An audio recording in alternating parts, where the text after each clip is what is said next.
My name is W.R. Benton. I'm an award-winning best-selling author on Amazon, and I've been asked to speak to you today about mountain men. Well, mountain men were a variety of different types of men.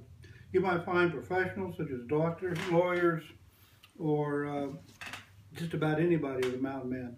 Then you had others who were not even able to write their own names, mark their contracts with an X, and life went on. But these men were a hardy bunch, independent, often running from a bad past, either a bad relationship, something horrible happened in their lives, or perhaps the law were even after them. But once they signed on with either a fur company or became an independent trapper, no one ever questioned them. Man's past was his own business and was not to be shared with company. It was actually considered rude to ask another trapper, why are you here, or what has happened in the past, or tell me a little bit about yourself. That didn't happen. These were the sort of men that kept their mouths shut, minded their own business, no nonsense types. They were also some very, very, very strong and independent men. They'd often enter the mountains and be gone for a year at a time, almost a year. They go up in the late, toward the early mid-fall, get camp set out to beaver traps once it started snowing, and the furs turned prime was when they did the majority of the trapping.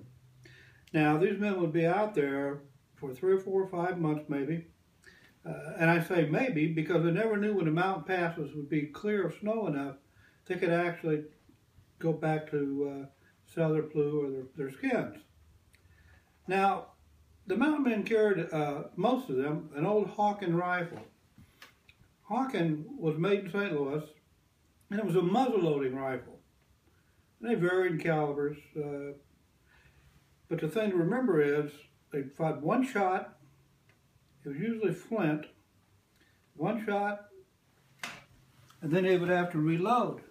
Now, reloading consisted of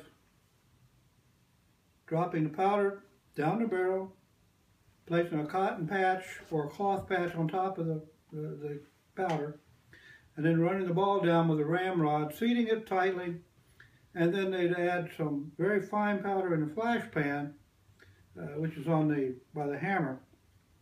So that when they fired the rifle, the flash pan would ignite.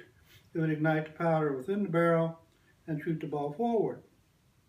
Primitive, but at that time it was a rifle barrel, and unlike a musket, the range was much further. Accuracy was much greater.